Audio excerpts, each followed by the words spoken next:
9. I love going on in the studio right now. Dr. Fioramonte was just getting smooched.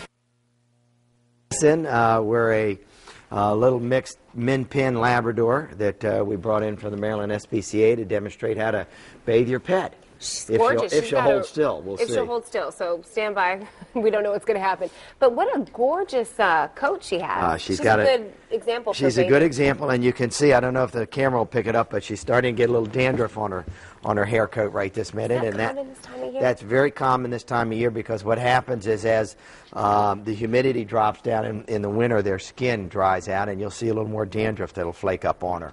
And so we have a lot of clients that'll call us and say, well, you know, my pet's got a lot of dandruff. Should I do something about it? And usually if you add a little more meat grease, a little bacon grease, or some fatty acids, some fish oils, that'll help take care of some of this dandruff. Okay. All right. Now, you brought some products. Do you have a favorite? Well, I like an oatmeal shampoo. I think oatmeal shampoos have a tendency to help moisturize the skin and keep everything nice and soft and glossy, just like her coat is. And I just wanted to go over with everybody. We've talked about clipping nails. We've talked about combing out your pet. So I thought we'd talk today about shampooing your pet. Okay. And you can see a couple of the different products. There's different products here for different problems. If we have a lot of tar, if we have a tar shampoo, so that if we have a lot of dandruff, you can use that.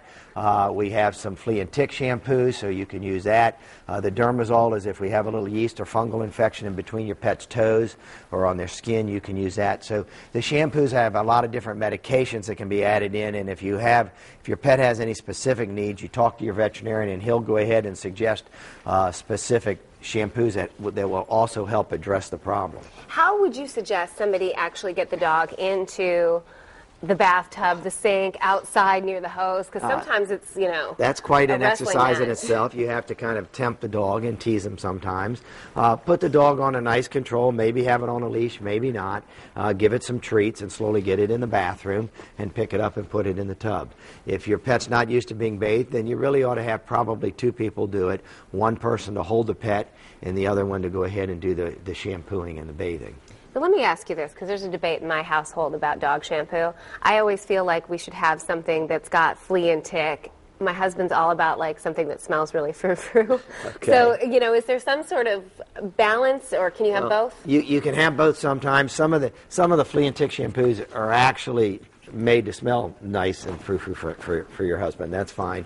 The secret is that you need to match it to the time of year and the need. Okay, this time of the year there really aren't a lot of fleas out or ticks out, so it's a matter of just using a nice oatmeal shampoo to help moisturize the skin. If later in the summer and early spring when the fleas start coming out, you may want to use your flea shampoo, and I think that's important to keep any possible risk of fleas under control. Dr. Fioramonte, you have to come back sometime and talk about ear cleaning. We'll do that next. And it looked like you had a fly swatter on your face. I tell you, it was just going right to it. She is as sweet as can be. She's got a lot of spirit. And by the way, our producer asked, what is a min pin? A min pin is a miniature pinscher. It's a usually black or brown dog, and it's about 15 pounds, very, very thin, very small. And she's a mixture right between a little 15-pound dog and a 45 or 50-pound Labrador. All right. Well, she's awesome. So she's at the Maryland SPCA. If you have any questions for Dr. Fioramonte, he comes in every Thursday, or you can find him in Towson at Towson Veterinarian Hospital. Thank you so much for coming in. You're welcome. All right. Before we send it over to Charlie, we're going to go back to your